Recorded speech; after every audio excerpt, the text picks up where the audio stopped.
Estamos en el Instituto de Biología Funcional y Genómica, que es un centro donde hay personal, hay investigadores del Consejo Superior de Investigaciones Científicas y de la Universidad de Salamanca, y es un instituto mixto, como acabo de decir, donde hay aproximadamente unos 20-25 grupos de investigación que trabajan en cuestiones fundamentalmente de regulación genética, en levaduras y en microorganismos, también en células animales, pero la mayor parte de los grupos trabajan en cuestiones de microbiología.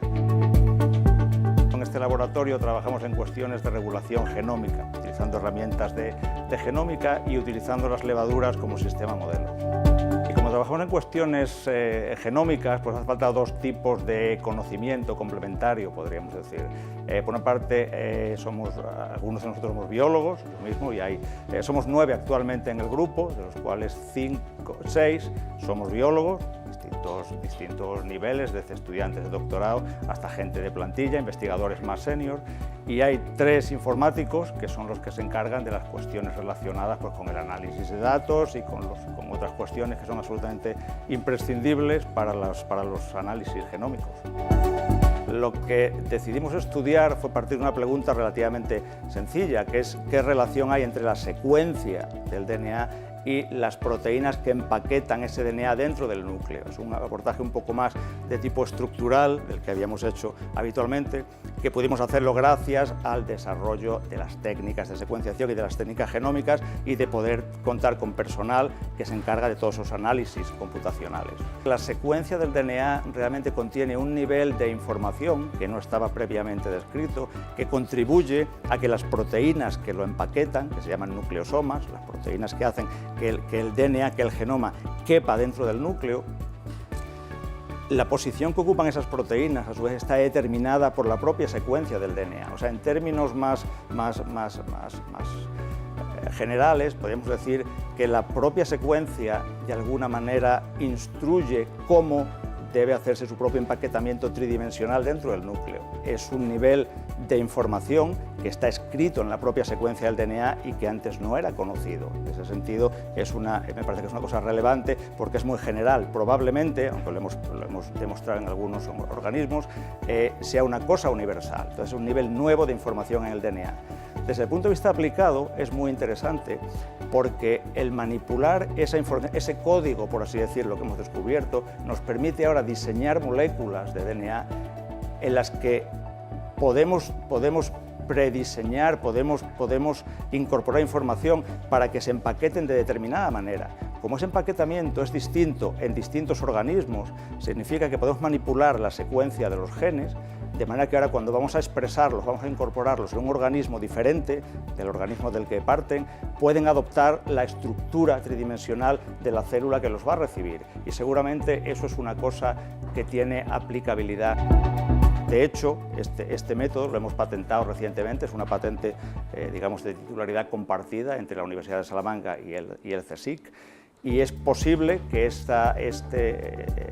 este nivel de información que hemos descubierto, este código, por así decirlo, pueda implementarse en secuencias de DNA a efectos de secuencias que luego van a tener un uso industrial. La posible utilidad de esto y el motivo por el que ha parecido apropiado hacer la patente es porque en el campo de la genómica, por así decirlo, hay dos componentes, podríamos decir. Uno es la secuenciación de los genomas, que está muy desarrollado y que a fecha de hoy la secuenciación de los genomas es rapidísima y es baratísima realmente. O sea, los precios han caído en picado. O sea, el genoma humano inicial se tardó 15 años en secuenciar y a fecha de hoy el genoma humano puede secuenciarse en 24 horas en una máquina estándar como una plataforma que tenemos abajo. O sea, las técnicas de secuenciación han caído en picado. Lo que no ha ido en paralelo es los métodos de síntesis de DNA. Si ahora uno quiere sintetizar DNA o sintetizar un genoma o partes grandes de un genoma, eso va mucho más retrasado y es mucho más caro. Pero es en ese nivel en el que seguramente este descubrimiento tendría relevancia, porque cuando se sintetizan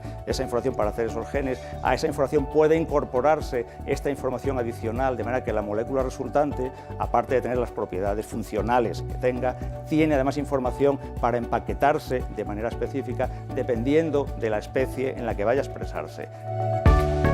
lo que Mar y Laura están haciendo es preparar librerías genómicas. Estas librerías son un paso previo a la secuenciación del DNA, lo que se secuencia siempre son librerías, y consiste básicamente en los fragmentos de DNA que hemos aislado a partir de distintos experimentos. No pueden secuenciarse directamente, sino que tenemos que ponerles unos adaptadores, unos linkers en los extremos, y esas librerías son las que se secuencian luego directamente en la plataforma de secuenciación masiva que tenemos aquí en este instituto, que está en otro laboratorio, como veréis luego, y que nuestro grupo utiliza habitualmente, varios otros grupos del instituto y otros grupos también de la Universidad de Salamanca. Uno de los proyectos en los que estamos implicados, que estamos desarrollando en el laboratorio, es en colaboración con un consorcio internacional que está liderado por un investigador, Jeff Boeke, de la Universidad de Nueva York, que consiste en la síntesis in vitro, o sea, el generar un genoma sintético de Saccharomyces cerevisiae, como un poco prueba de concepto de que realmente pueden generarse organismos con genomas sintéticos, hechos totalmente in vitro. Entonces, nuestra participación en ese proyecto consiste en que esas cepas que ellos han generado con cromosomas artificiales, cromosomas hechos con DNA sintético que ellos han diseñado, lo que queremos estudiar es cómo esos genomas, con esas modificaciones, están empaquetados, qué estructura tridimensional tienen dentro del núcleo. Entonces, como nuestro laboratorio tiene experiencia en ese tipo de análisis estructurales, contactamos con ellos hace un año, una cosa así, y entonces participamos en ese proyecto. Como digo, estamos analizando el genoma de varias cepas que tienen cromosomas sintéticos, 1, 2, 3, varios cromosomas sintéticos, para ver, como digo, qué estructura tienen dentro del núcleo. Una de las cosas que hemos observado en nuestro trabajo, aunque había ya algunos antecedentes en la literatura, es que una misma secuencia de DNA, una misma molécula, cuando se introduce en organismos diferentes, adopta una conformación tridimensional diferente. Esto en principio es sorprendente porque las histonas, que son las moléculas que hacen los nucleosomas, son las proteínas de las más conservadas en la evolución. Entonces, en principio, uno esperaría que esas proteínas empaquetaran cualquier secuencia de la misma manera. Aún así existen diferencias pequeñas entre ellas, y uno de los proyectos en los que estamos trabajando en el laboratorio, en concreto el proyecto en el que está trabajando Aroa, consiste en responder a la pregunta específica si las histonas de un organismo son intercambiables por las histonas de otro. Entonces, gracias a que la levadura es un sistema manipulable en el que podemos con relativa facilidad coger genes y introducirlos y modificarlos en otra especie distinta, la pregunta concreta que estamos intentando contestar es si un organismo podría vivir, podría funcionar con las histonas de otro organismo diferente. La ciencia aplicada o la ciencia orientada siempre se basa en el conocimiento básico de cómo funcionan los organismos. Es imprescindible el conocimiento básico. Si no conoces cómo funcionan los sistemas, es imposible aplicar nada, no hay nada que aplicar. Entonces, en ese sentido, muchos de los grupos de aquí, incluido el nuestro, ha trabajado siempre en cuestiones, como digo, de ciencia básica.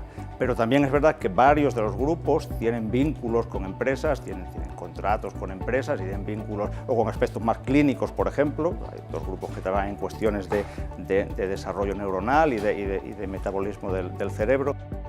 La ciencia básica está guiada por la curiosidad y es el fundamento sobre el que se sustenta cualquier desarrollo o aplicación.